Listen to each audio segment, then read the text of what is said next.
Hey everybody, welcome to my RV7 / Pete and Pole Air Camper YouTube channel. I've been trying to make this intro video now for probably a half hour, and I'm going to try to keep this short and sweet and to the point.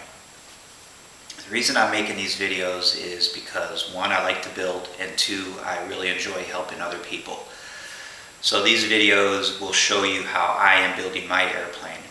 Now, I'm not saying that I'm an expert, because I'm not, and I'm not saying that the way that I've built my airplane is the way that you should build yours. These are just for entertainment purposes. Maybe when you watch these, it will spark some ideas in your own mind on ways that you want to build your airplane. The other reason I'm making these videos is because I need help building my RV7. I can build the airplane myself. Financially, it would take a very long time to do it. I would rather not wait a very long time because I want to use this airplane as a platform to travel around the country and help other people with their aircraft projects or with their aircraft maintenance. So in order for me to do that, I've set up a GoFundMe page and an Amazon wish list, and those links will be in the description of all of these RV videos. So if you feel moved enough when you watch these videos, if they've helped you and you feel motivated in return to help me, I'd appreciate your donation or your purchases from the wish list. So that's it. That's the mission of the airplane. Like I said, I'd like to use it as a platform to travel to people. They can reach out to me and say, hey, I'm building an RV, whatever. I'm building a Pete and Pole air camper. I'm building a Stoll type airplane. I have a certified airplane that I need some help with, whatever it is. I would like to be able to fly to their shop, to their hangar, and be with them real time, hands-on, and try to help them as best I can. I might not be able to help. Maybe I show up and the only thing that I can do is help you move a wing from one side of the shop to the other. I'm okay with that. So that's the idea. And as a little thank you, as little as it is, this is an RV7 elevator skin, and if you make a donation or you purchase something from my wish list, I'd like to add your name to this skin, and ultimately, hopefully, I'll have it full of names, and those names and the skin will be mounted at my hangar, what I call a wall of honor, just as a little recognition that these people were nice enough to help me with my project. So that's it.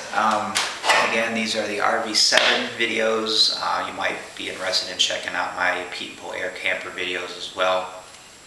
But that's it. All right, that's enough yip yap for now. I say we get to building some RVs.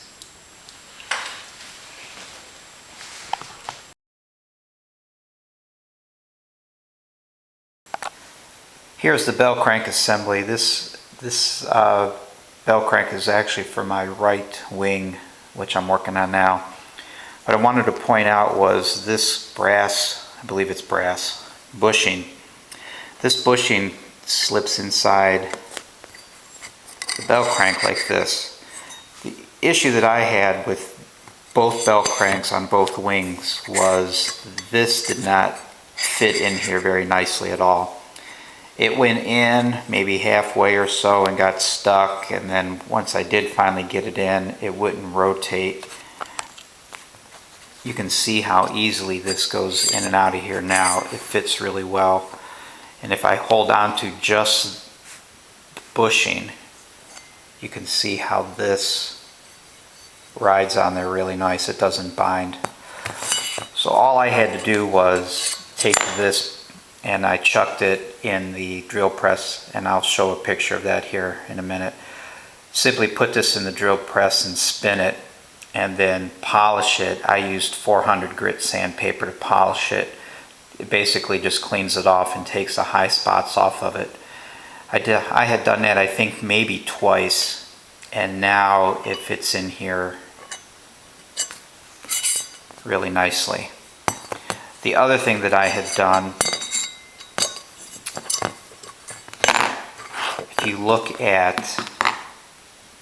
the bell crank itself, I went ahead and deburred the inside of the holes on both ends. And I also ran a rag through here soaked in alcohol just to clean the inside of the tube.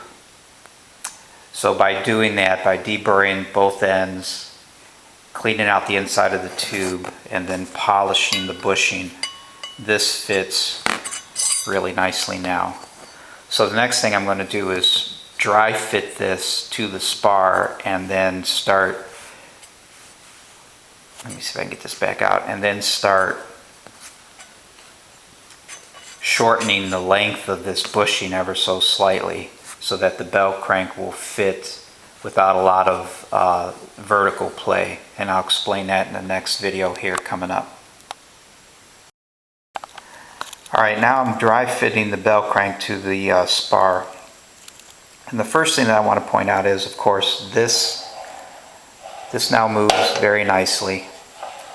However, it should regardless, because I don't have this bracket tight. This bracket is bolted down.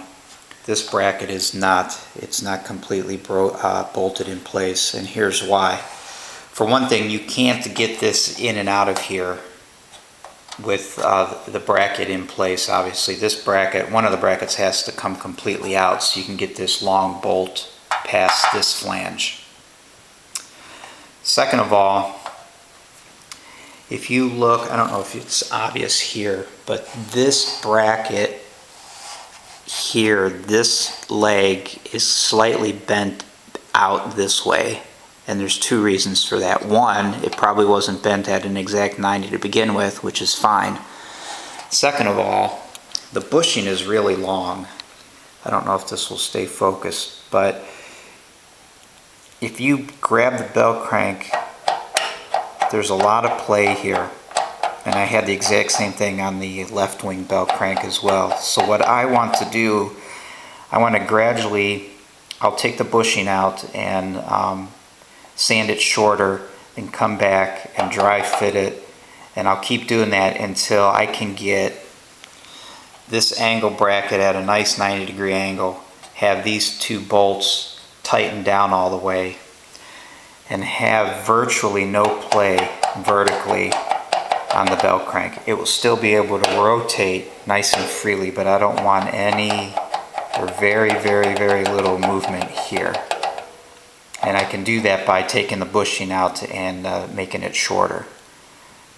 Alright, now you want to make sure you don't go too short. If you make that bushing too short, these brackets are going to squeeze against this bell crank tube on the ends, and it will in effect pinch this so that it can't rotate.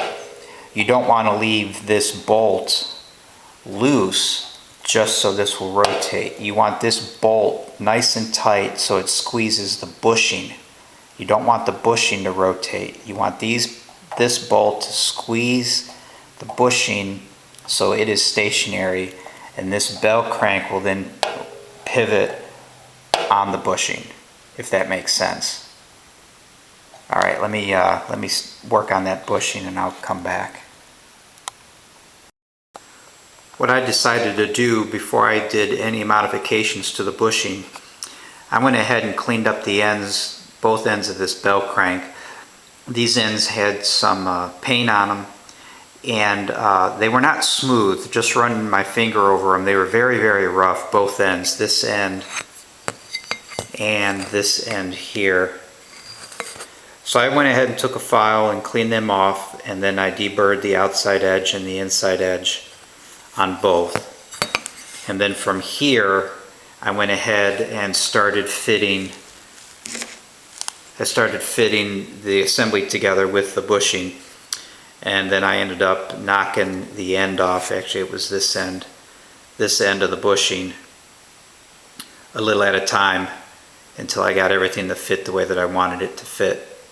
Now again, as I said before, the bushing, you want it retained inside the brackets nice and tight so that it can't spin, and you don't want the bolt to spin inside of this, but you do want this to rotate freely in the bell crank. So you want the bell crank to spin around the bearing, the bushing, and nothing else. You don't want the bushing to spin around the bolt. All right, so at this point, I can go ahead and grease this on the outside and put the assembly back together. Now I'm going to go ahead and put my assembly together now just to make sure that everything fits correctly, although it is going to have to come back apart because this is my right wing bell crank and I'm going to use autopilot, so this is going to have to be taken back apart so I can get the bracketry for the autopilot servo in place. But for now I'm going to go ahead and grease it and put it together, and then I'll get back. So here's the finished product. This is the right bell crank assembly installed. Could be permanent, but in this case it is not because I have to install my autopilot. So this will, the autopilot servo. So the bracketry for that has to go in here, which requires some disassembly. But anyway, this is it. And you can see the ends of the tube here where I've cleaned them up, and they fit a lot better than they had before on both sides. And everything is tight and greased, and if I try to move this vertically, there's very little movement. I mean, I can't really hardly feel it. You can sort of hear it, but I really can't feel any vertical movement. But it still rotates freely, as you can see. So that's it. That's what you want. So there's no play, but it is free to move. And of course, as I've mentioned many times, it rotates on the bushing. You can see that the bolt is not moving. The bolt is not rotating with this pivot action.